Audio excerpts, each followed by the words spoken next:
Hi guys, అందరు బాగున్నారు అనుకుంటున్నాను. So so Trudeau says that Canada is ready to respond, and as Ontario's premier says, Trump declared war on tariffs. So ఇప్పుడు Trump ఏం చెప్పాడంటే actually ఇక్కడ చూసినట్టయితే ఫిబ్రవరి 1 కల్లా ఆ, ఈ కెనడా అండ్ మెక్సికో మీద 25% టారిఫ్స్ పెట్టే అవకాశం ఉంది తను అని చెప్పి బేసిక్గా చెప్పాడు. 60% of and Chinese goods, 10% on global imports. So అన్నిటి మీద 10%, 60% చైనా మీద, 25% కెనడా మెక్సికో మీద ఇలా పెడతా అని చెప్తున్నాడు తను. సో ఫిబ్రవరి 1 వరకు వాళ్ళకి ఏమంటారు డేట్ ఇచ్చారు. సో మీరు అప్పటి వరకు నాకు కన్విన్స్ చేద్దాం అనుకుంటే ట్రై చేయండి.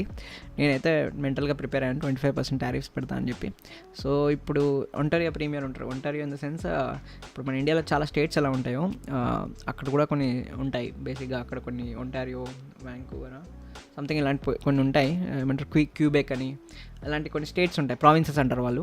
అక్కడ Ontario premier in the sense మన ఇండియాలో చీఫ్ మినిస్టర్ ఎలా ఒక స్టేట్కి, సో ప్రీమియర్ అలాగా అక్కడ.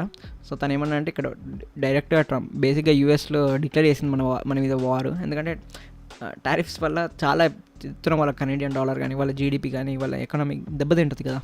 ఎందుకంటే వాళ్ళు మ్యాక్సిమం నెంబర్ ఆఫ్ ఏమంటారు వాళ్ళ ఎకనామిక్ రిలేషన్స్ మోస్ట్ యూఎస్తోనే ఉన్నాయి వాళ్ళకి.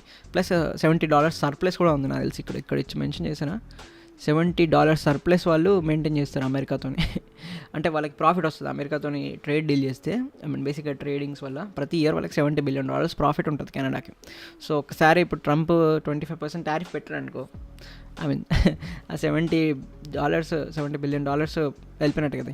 సో ఇక్కడ ఏమి ఇచ్చారంటే ప్రెసిడెంట్ ట్రూడో, ఇప్పుడు ప్రజెంట్ ప్రైమ్ మినిస్టర్ కాదు తను, అండ్ బేసిక్గా ఇంట్రీమ్గా ఉన్నాడు, షిఫ్టింగ్ స్టేజ్లో ఉన్నారు. సో ఇప్పుడు తను రిజైన్ చేశాడు, బట్ అఫీషియల్గా ఇప్పుడు తను ఉన్నాడు, ఇప్పుడు పార్టీ హెడ్గా అయితే టెంపరీగా అయితే ఉన్నాడు. సో ఇక్కడ ఏమి ఇచ్చాడంటే president Trump wants golden age ఉన్నట్టు that can be powered by Canadian resources. So even though with China or లేకపోతే చైనా, వెనిజులా, రష్యా. సో తను ఏమంటున్నాడంటే ఒకవేళ మీరు ప్రెసిడెంట్ ట్రంప్ కెనడా దగ్గర నుంచి తీసుకోకపోతే బేసిక్గా మీరు చైనా దగ్గరికి వెళ్ళి, వెనిజులాకి వెళ్ళి, రష్యా దగ్గరికి వెళ్ళి తెచ్చుకోవాల్సి వస్తుంది. అది బెటర్ కాదు కదా, మేమైతే బెటర్ కదా, మేమైతే నమ్మకస్తులం, ప్లస్ మనం క్లోజ్ కంట్రీస్ కదా అని చెప్పి తను అంటున్నాడు. కానీ నా దృష్టిలో నాకు అర్థం కాదు ఏంటంటే, యూఎస్ఏ ఉంది కదా, USA world's most amount of crude oil ఉన్నది కదా, డిపాజిట్స్ ఉంటాయి కదా, అది అమెరికా దగ్గరే ఉంది. అమెరికా దగ్గర అలాస్కా ఉంది. అమెరికాలో కూడా వాళ్ళు ఫ్రాకింగ్ చేస్తారు. ఫ్రాకింగ్ చేసి న్యాచురల్ గ్యాస్ని ప్రొడ్యూస్ చేస్తూ ఉంటారు వాళ్ళు. అండ్ వాళ్ళు ఇప్పుడు గ్రీన్లాండ్ కూడా తీసుకొని, మీరు చూసినట్టయితే ట్రంప్ గ్రీన్లాండ్ కూడా కావాలంటున్నాడు. గ్రీన్లాండ్లో కూడా చాలా అమౌంట్ ఆఫ్ రిసోర్సెస్ ఉన్నాయి. సో కెనడా దగ్గర నుంచి ఏం తీసుకుంటారు, కెనడా ఎనర్జీ తీసుకుంటారు, బట్ వాళ్ళకి అవసరం లేదు. అమెరికా తీసుకోకపోయినా వాళ్ళకి ఏం కాదు, టు బి ఆనెస్ట్. తను ఏమంటున్నాడు, చైనా దగ్గర నుంచి, రష్యా దగ్గర నుంచి డిపెండ్ అవ్వాల్సి వస్తుంది, అవసరం లేదు. నాకు తెలుసు చైనా దగ్గర నుంచి స్టీల్ వస్తుంది, అది తీసుకోవాల్సి వస్తుంది. బట్ అమెరికా ఇప్పుడు ఎట్లన్నా ట్రంప్ ఏమంటున్నాడంటే మా దగ్గర మ్యానుఫ్యాక్చరింగ్ పెట్టండి, మా దగ్గర మ్యానుఫ్యాక్చరింగ్ చేయాలి అని అంటున్నాడు. ఒకసారి మరి వాళ్ళ దగ్గర మ్యానుఫ్యాక్చరింగ్ చేస్తే తను వేరే చోటుకి ఇంపోర్ట్ చేసుకోవాల్సిన అవసరం లేదు, టు బి ఆనెస్ట్. కరెక్ట్ కదా. అయినా నాకు తెలిసినంత వరకు ట్రంప్ని డీల్ చేసే విధానం ఇది కాదు. సో ఇక్కడ ఇచ్చారు చూడండి, US doesn't need Canada's energy Nar cars. So Trump ఏమంటున్నారంటే అసలు మాకు మీ ఎనర్జీ అవసరం లేదు, మీ కార్స్ అవసరం లేదు, మేము తెలుసుకుంటే మేమే కార్స్ తయారు చేస్తున్నాం, మేమే ఎనర్జీ తీసుకోగలుగుతాం కదా. సో రఫ్లీ ఇక్కడ చూసినట్టు 75% of Canada exports heads to the south. In contrast, so 75% of well exports south, అంటే south in the sense Canada కింద యూఎస్ఏ ఉంటుంది కదా, అది మెన్షన్ చేస్తున్నాడు. సో వాళ్ళకి పెద్ద అవసరం లేదు, టు బి ఆనెస్ట్, అమెరికాకి. అండ్ ట్రంప్ బెదిరిస్తే భయపడే రకం కాదు కదా, ట్రంపే అందరినీ బెదిరిద్దామని అనుకుంటాడు. ట్రంప్కి బెదిరిస్తే ఇంకా తన కోపం వచ్చి తను ఎలా బిహేవ్ చేస్తాడో ఎవరు తెలీదు. సో ఇక్కడ చూసినట్టయితే దారుణం. జస్టిన్ ట్రూడో పరిస్థితి ఎలా ఉందో మీకు చెప్తాను. ఇక్కడ ఈ ఎగ్జాంపుల్ చూడండి. There isn't a snowball chance that in hell Canada would be part of United States. Workers and communities in both our countries benefit from being others biggest trading and security partner.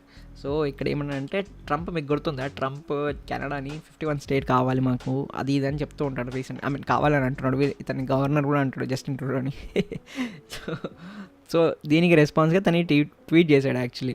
So దాని కింద Elon Musk మీకు తెలుసు కదా, ఇప్పుడు తను present dose అనే మినిస్ట్రీని create చేశాడు Trump తన దాంట్లో, డిపార్ట్మెంట్ ఆఫ్ గవర్నమెంట్ ఎఫిషియన్సీ అని.